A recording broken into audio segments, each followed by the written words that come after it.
So you're here, which means either that you want to hop on and see what I actually have to say on bringing any old players back to Destiny 2 or convincing new players to actually give it a go, or you're just here to just tell me I'm wrong. Either way, thank you very much for watching and let's go!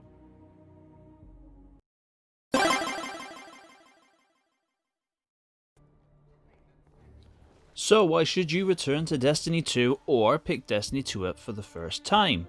Well, first point of call is that Bungie have split from Activision, which obviously means there's going to be no more greediness coming from Activision, which was always a pain in the backside.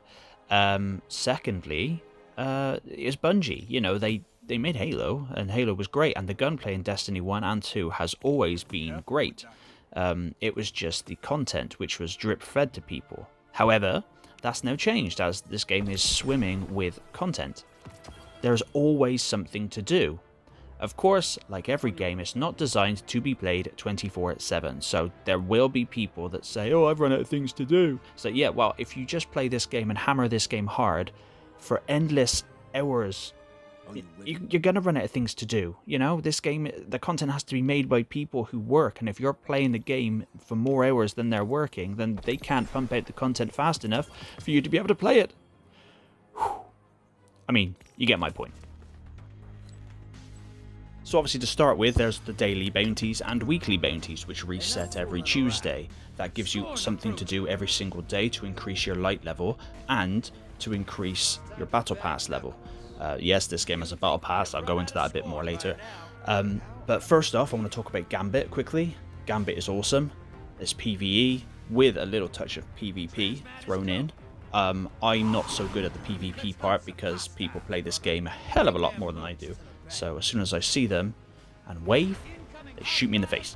But no, you just got to take out waves of enemies. They drop motes.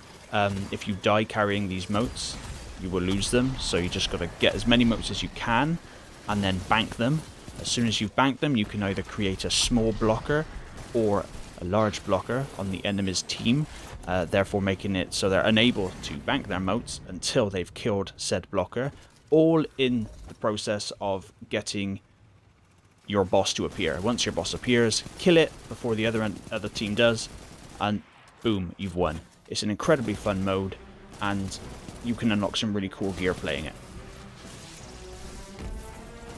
Next up is the Crucible, which I love. I love the PvP in this. It's incredibly competitive, and you can come up against some people with some real skill and develop some real skill yourself. There's a lot of playlists to do, like capturing the flag, rumble, or all against all, team deathmatch, whatever, private matches. You go for it, and the occasional Trials of Osiris, which you need a fire team of 3 people, so 2 other people, no matchmaking there. But yeah, it's solid PvP. Up next is the strikes and the Nightfall strike, which changes every single week. The Nightfall strike, you have to get a couple of friends in, or try and coordinate with a couple of randoms and get them on, as there's no matchmaking there. But in the standard strikes and daily heroic missions, matchmaking, and yeah, you just plow through what is effectively dungeons. A lot of them are really, really fun. Some of them are quite long, some of them are very short, but overall they're great distraction and extremely fun to do. A mighty cabal challenges.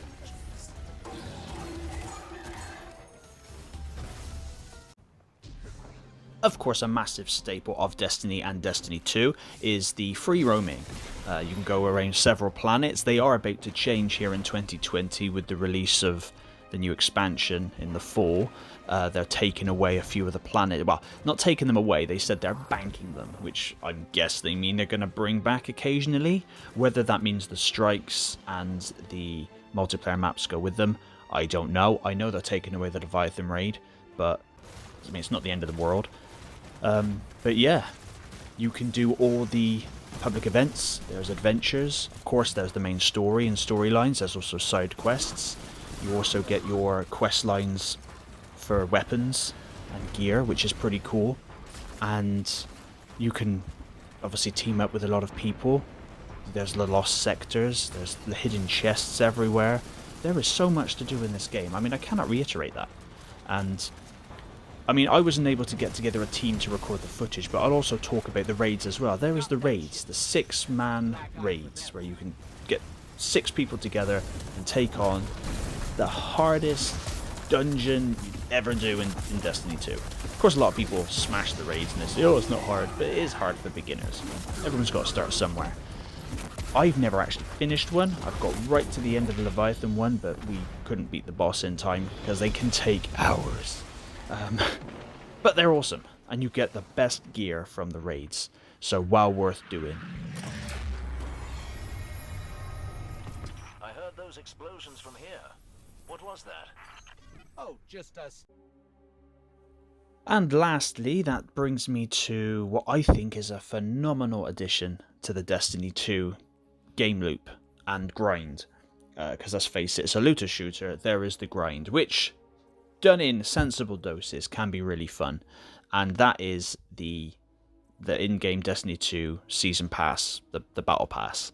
You can unlock stuff for free on there by leveling up, but as you can see, you can unlock loads by getting the DLCs. Now, I did get Shadowkeep on sale. I bought it for 17 quid here in the UK. I didn't buy it at release.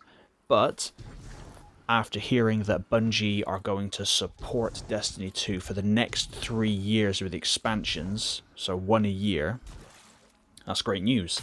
That obviously means this game isn't dead or dying. There are thousands of people playing it daily, and as I've just gone through, this is just a brief video. There are more in-depth pro videos out there. I'm a gamer that plays all different types of games, so I can't dedicate enough time to just one.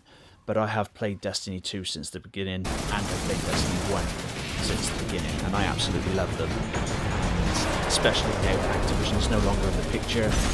Great news. But yeah, I mean, that's just my thoughts. Please let me know what you think in the comments down below. Please consider liking and subscribing. I also stream on Twitch every Monday, Wednesday, Friday, and Saturdays. Not Destiny 2. I mean, I can if you want me to, but I stream all sorts of things, really.